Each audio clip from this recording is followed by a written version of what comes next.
누가복음 11장 24절에서 26절 말씀을 통해서 하나님을 알게라는 제목으로 함께 은혜를 나누겠습니다. 앞에 한번 보십시오. 디모데후서 2장 19절에 보면 하나님의 경관터가 섰다고 이야기합니다. 그죠? 하나님의 경관터는 뭐라고 했습니까? 바로 언약이다. 경관터는 언약이다. 하나님의 기업이다. 성령님이다. 라는 것입니다. 그것이 섰다는 것은 더 이상 넘어질 수 없다. 견고하다는 말이죠. 그러면서 말합니다. 인침이 있어서 일러스되 우리를 하나님의 자녀로 하나님의 것으로 부르시고 하나님의 것으로 삼아 주셨다는 것입니다. 일러스되 주께서 자기 백성을 어떻게 한다고요? 아신다. 예. 요즘 사람은 자기들을 알아주지 않아서 우울증이 걸립니다. 자기를 인정해 주지 않아서 서글픕니다. 또 남들과 갈등을 일으킵니다. 하지만 하나님께서, 아니 우리의 주님 되신 예수님께서 우리를 알아주신다. 아무개 아들아 딸아 내가 너를 안다. 어떻게 안다고요? 내가 너를 내 소유로 삼았고 나의 것으로 인쳤기 때문에 내가 너를 안다는 것입니다. 그러면서 말하죠. 주의 이름을 부르는 자. 주의 이름이 뭡니까? 예수님이죠. 예수 이름의 뜻이 무엇입니까? 자기 백성을 그들의 죄에서 구원하신다는 것. 구원. 즉 예수 이름을 부르는 것은 무슨 말입니까? 나를 구원해 주십시오. 죄로부터 구원해 주십시오. 인간관계로부터 구원해 주십시오. 내 고집과 내 생각에 얽매이는 것에서부터 구원해 주십시오. 나는 기도라는 것입니다. 그런데 그 이름을 부르는 자는 어떻게 하라고요? 불의에서 떠나라. 성경에서 죄는 뭐라고 했습니까? 성경에서 죄는 바로 하나님을 알지 못하는 것. 하나님을 떠난 것을 죄라고 이야기합니다. 그리고 그것을 제대로 행하지 않는 것을 불의라고 합니다. 불의, 의롭지 못하다. 네.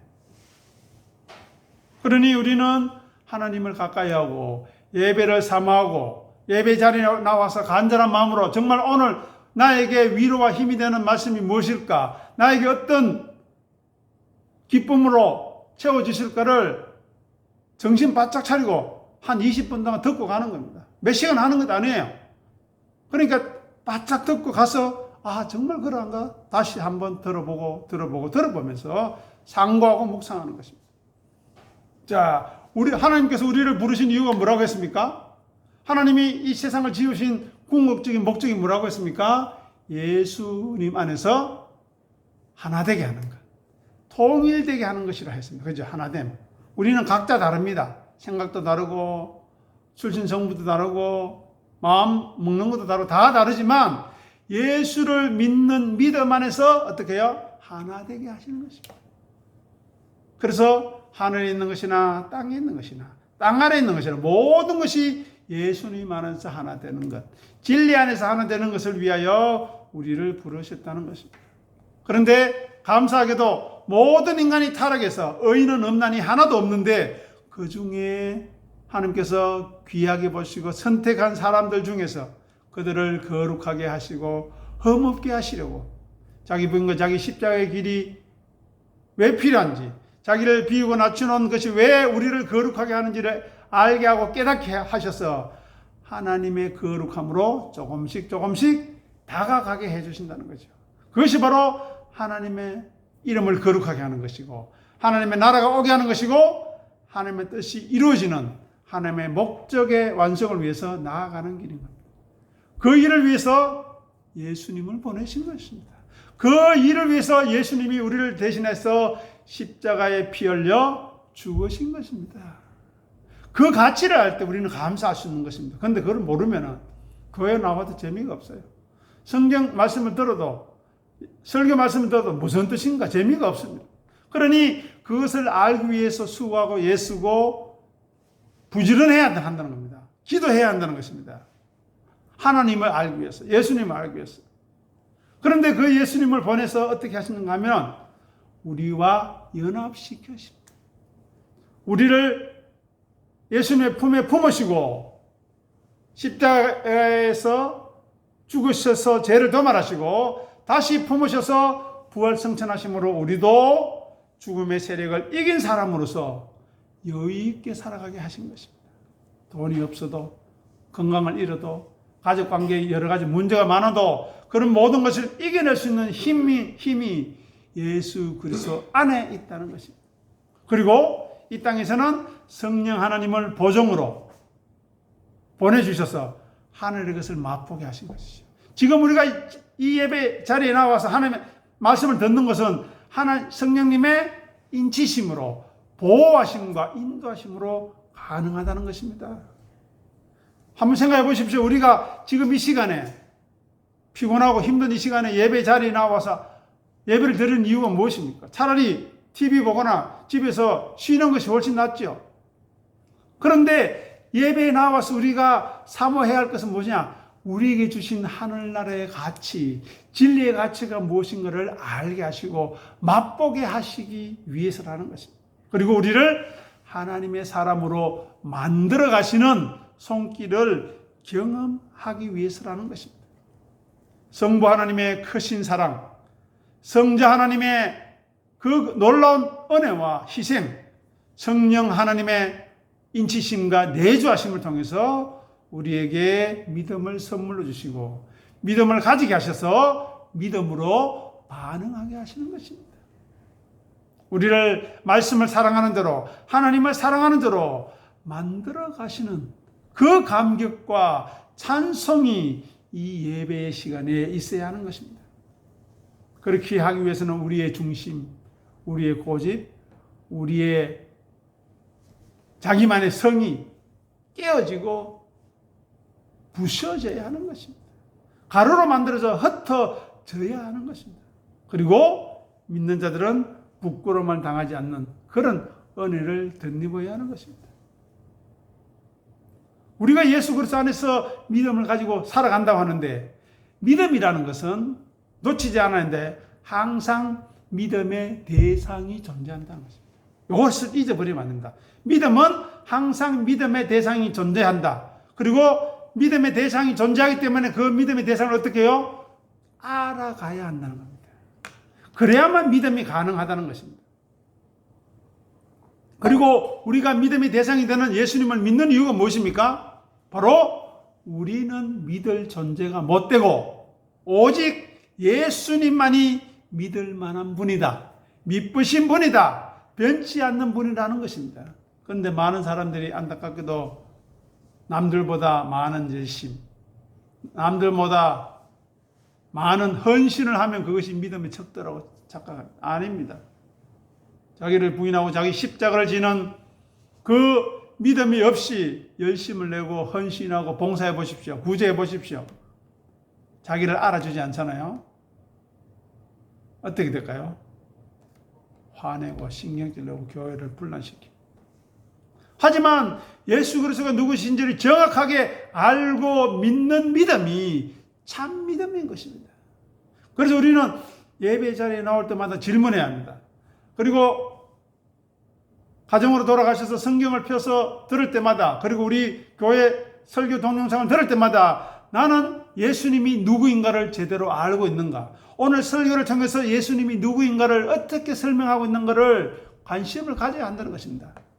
예수님의 주인 되신, 그리고 예수님의 만물의 주 되신, 그리고 생사하복의 주인 되신, 그리고 하나님과 동동 되신 본체이신 하나님이심을 우리가 알아야 하고 인정해야 하고 수긍해야 하고 수용, 받아들일 수 있어야 합니다. 그리고 그 앞에 무릎 꿇을 수 있어야 하는 것입니다. 그리고 우리를 하나님의 강권적인 역사로 우리를 움직이실 때까지, 우리를 안에서 역사하실 때까지 입을 가리고 그 앞에 잠잠해야 하는 것입니다. 그래야만 하나님의 역사가 나타나고 그래야만 말씀이 역사하는데 하나님이 누군지도 몰라요. 예수님의 십자가의 은혜가 뭔지도 몰라요. 성령님의 인도하심과 보호하심과 도우심이 어떤 건지도 몰라요. 어떻게 될까요? 자기 경험, 자기 생각, 자기 주장, 자기 지식이, 세상적인 지식이 막 나옵니다. 그러면 어떻게 될까요? 다툼과 허용으로 분열하고 시끄럽고 마음에 안 들면 떠나가고 그런 일들이 우리에게 일어나는 것입니다. 예수님 앞에 우리가 항복하고 무릎 꿇기 위해서는 우리가 하나님의 은혜를 받기 전에, 예수님의 사랑을 받기 전에 얼마나 큰 죄인인가를 깊이 자각해야 한다는 것입니다. 우리가 얼마나 티끌보다 못한 존재인지, 바람이 불면 사라져버릴 재와 같이 아무런 가치가 없는 존재인지를 알고 그 의미를 안다는 의미에서 구약에서 베옷을 입고 죄를 뒤집어서는, 그냥 뭐 폼으로 뒤집어서는 거 아니에요. 너는 죄보다 못한 존재입니다. 죄와 동일한 존재입니다 라는 것을 고백하는 것이 그들의 모습입니다. 그것을 알고 믿는 사람이 예수 그리스도가 누구인지를 아는 사람입니다. 그렇게 믿음의 대상이 되시는, 섬김의 대상이 되시는 예수님과 우리의 믿음이 관계가 없다면 어떻게 될까요? 자기 열심, 자기 헌신, 자기 어떤 고집만이 그것으로만 신앙생활을 하면 어떻게 될까요? 무의미하게 됩니다. 나중에 시간이 지나면. 나중에 헛되게 돼요. 공허해집니다. 내가 교회 이렇게 다니고 교회 이렇게 봉사하고 내가 이렇게 헌신하는데 이게 뭐고? 그렇게 말하게 된다는 거예요. 헷갈리게 되는 겁니다. 아, 도대체 이게 뭐지? 예수 내가 믿으려고 힘쓰고 애썼는데, 교회를 섬기고 목회자를 섬기고 이렇게 힘쓰고 애썼는데 어떻게 나에게 이런 일이? 그렇게 생각한다는 겁니다. 자, 오늘 본문 보십시오. 누가복음 11장 24절. 더러운 귀신이 사람에게서 나갔다 하지요. 그 전제는 무엇입니까? 더러운 귀신이 사람에게 있었다는 겁니다. 자, 이 사람은 누구일까요? 죄인이고 우리 자신이죠. 은혜가 없었을 때. 은혜가 있지만은 자기밖에 모르는 사람. 그 사람 안에 더러운 귀신이 있다는 겁니다. 더러운 귀신. 깨끗하지 못한. 귀신이라 하니까 뭐 이상한 거 생각하는데 성경에서 귀신은 푸뉴마입니다. 푸뉴마. 즉 영인데요. 성령은 거룩한 영이고 여기서 나오는 더러운 귀신은 더러운 영이라는 뜻입니다. 즉, 자, 말씀을 제대로 알지 못하고 진리를 알지 못한 사람과 뭐가 있다고요? 더러운 귀신이 같이 있죠. 그런데 무슨 일인지 모르겠는데 이 더러운 귀신이 나갔어요. 그 사람한테서 은혜를 받았는지 말씀의 역사가 있었는지 모르겠는데 나갔어요. 그런데 나가니까 어떻게 됐어요? 물이 없대요. 물이 없는 곳으로 다니며 시기를 구한대. 왜 물이 없는 곳으로 다닙니까? 더러운 귀신이기 때문에 그렇습니다. 깨끗한 영을 가진 사람은 물이 있는 곳. 성경에서 물은 은혜를 상징하거든요. 물이 있는 곳을 다니며 시기를 구해야 되는데 얘는 더러운 영이니까 물이 없는 곳으로 다니며 시기를 구한대. 이 역사를 알아야 돼요. 성경 구절 하나를 보면서 그 의미를 알아야 되는데 뭐 그런가 보다 하고 그냥 지나가는 거예요. 자, 다음 보십시오. 시기를 구하되 얻지를 못하고 이에 이르되 보십시오. 물이 없는 것으로 다니며 시기를 구하는데 실수가 있습니까? 없습니까? 없죠. 더러운 영은 물이 없는 곳에 가서 쉬어야 되는데 역설적이게 물이 없는 곳에서는 안식이 없죠. 그리고 더러운 영이기 때문에 물이 있는 곳에서는 또 쉴 수가 없죠. 그래서 다시 어떻게 이야기합니까? 내가 나온 내 집으로, 내가 전에 자기 고집만은 부리고 예수 믿는다 하면서 엉뚱한 짓 하고 남 무시하고 남을 깔로 보는 그 사람에게로 내가 돌아가리라. 보시오. 내가 나온 집으로 돌아가리라 하니 가서 보니까 어떻게 해요? 그 집이 청소되고 수리되었다. 이것이 무슨 말일까요?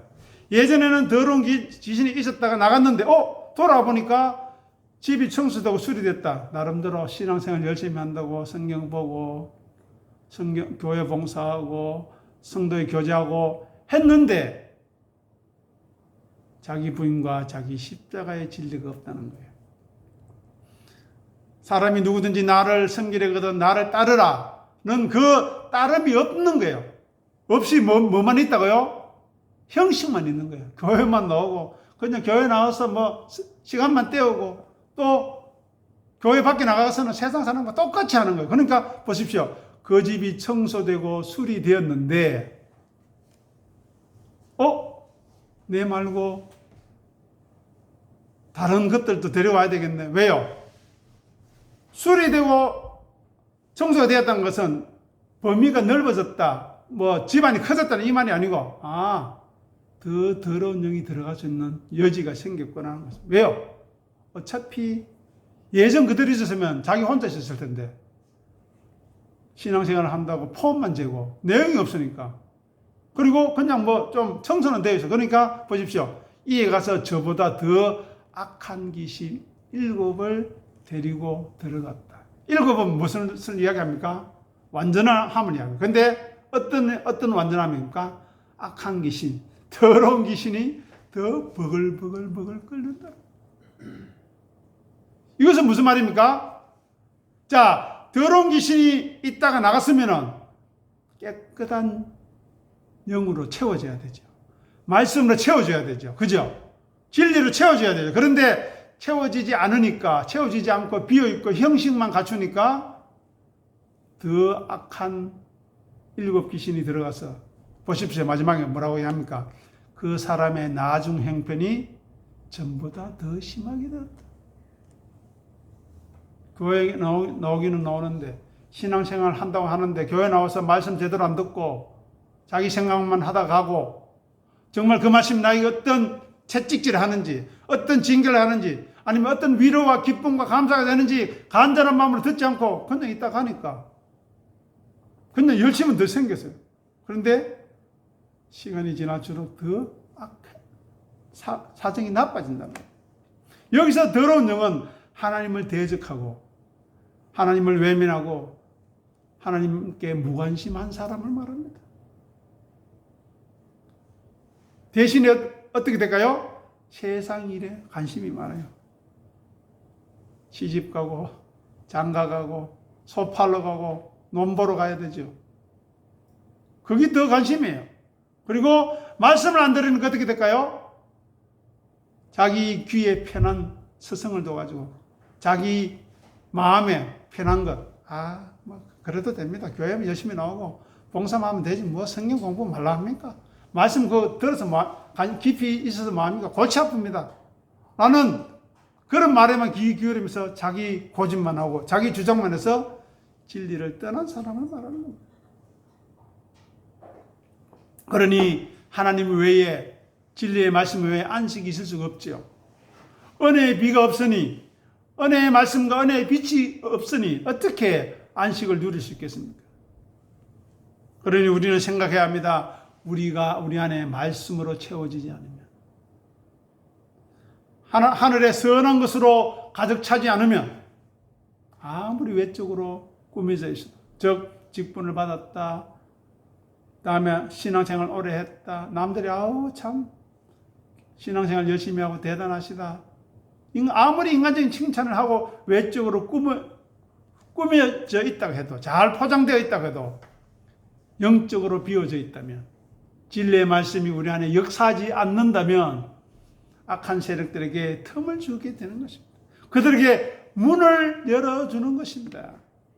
그러니 우리는 항상 예수 그리스도와 관계를 맺어야 합니다. 말씀과 관계를 맺어야 해요. 신앙에는 중간지대는 없습니다. 돈도 섬기고 하는 것 섬기고 없습니다. 하나님을 섬기면 하나님의 사람으로 살아가기에 부족하지 않도록 허락하시는 것이 재물이지. 하나님을 섬기니까 돈 주더라. 그거는 아닌 것입니다. 우리는 좌로나 우로나 치우치지 말아야 합니다. 오직 하나님의 말씀만, 진리의 말씀만 붙들고 나아가야 하는 것입니다.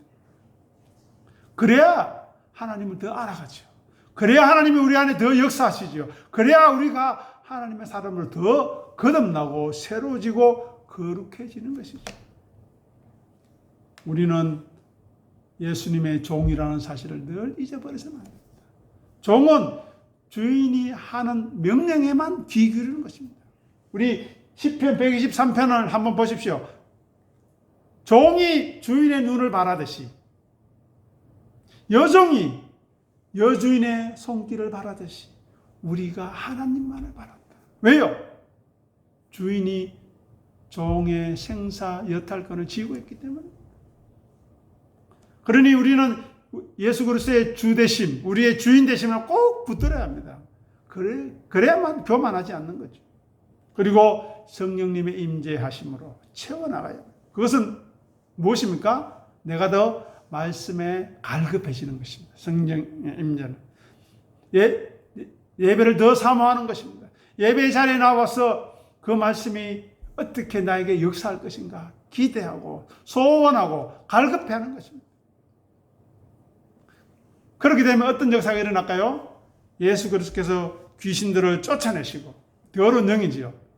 성령님을 우리에게 보내주셔서 성령님으로 우리를 인치심으로 하나님 나라, 하나님 통치의 도래가 우리에게 증거로 나타나는 것입니다. 그것이 질병치료요, 복음 선포요, 가난한 자에게 복음이 전달되어지는 것입니다.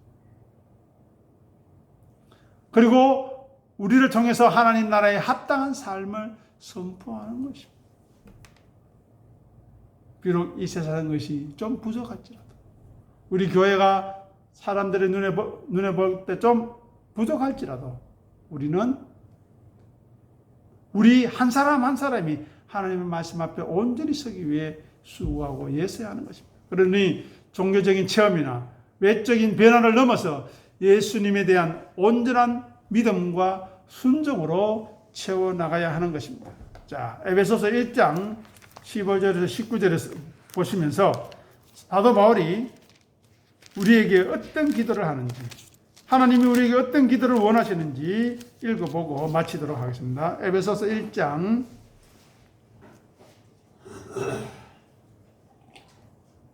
17절에서 19절입니다.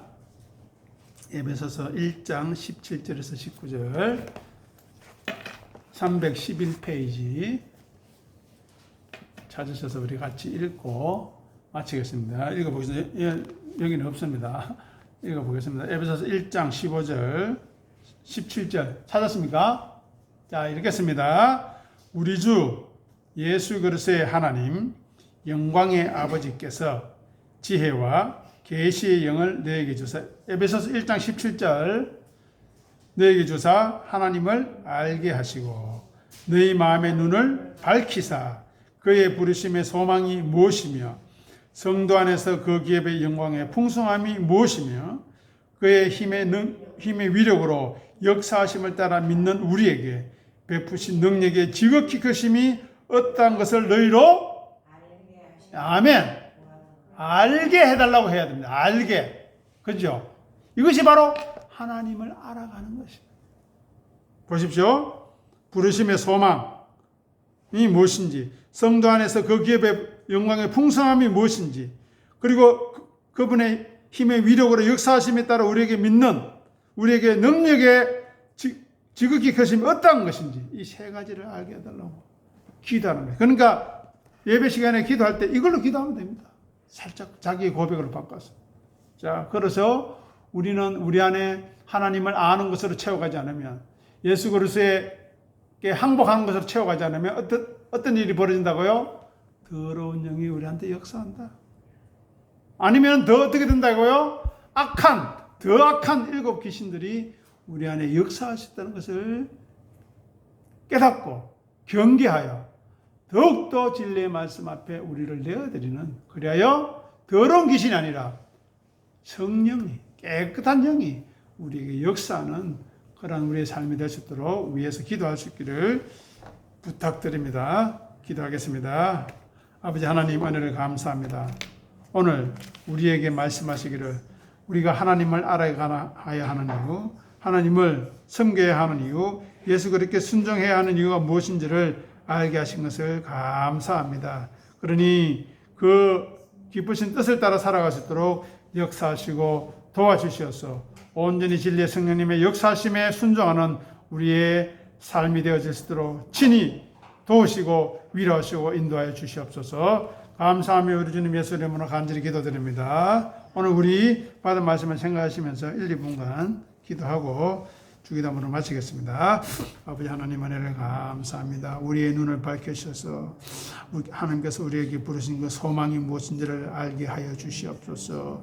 그리고 우리를 하나님의 자녀 삼으시고 성도로 부르시며 교회 안에서 함께 예수 그리스도의 은혜를 덧입고 그 이름을 찬송하게 하신 기업의 영광의 풍성함이 무엇인지, 하늘나라의 영광의 풍성함이 무엇인지를 알게 하여 주시옵소서. 그리고 그것을 알게 하기 위해서 예수 그리스도께서 어떻게 우리에게 임하셨으며 하나님께서 진리의 성령님을 통해서 어떻게 지금까지 역사하고 계신지, 그 힘의 위력으로 역사하심을 따라서 믿는 우리에게 베푸신 하나님의 능력이 얼마나 크고 놀라운지, 어떤 것인지를 우리로 알게 하여 주시옵소서. 이 예배에 참석한 주의 종들이 알게 하여 주시옵소서. 무지한 자리, 무관심한 자리, 게으른 자리에 이르지 않게 하시고 우리 주님을 알아가는데, 하늘께서 우리 아버지를 알아가는데, 진리 성령님의 역사를 알아가는데 힘쓰고 애쓰게 하여 주시고 열심을 품고 부지런하여 우리 주님을 섬기게 도와주시옵소서. 이 은혜의 한 사람도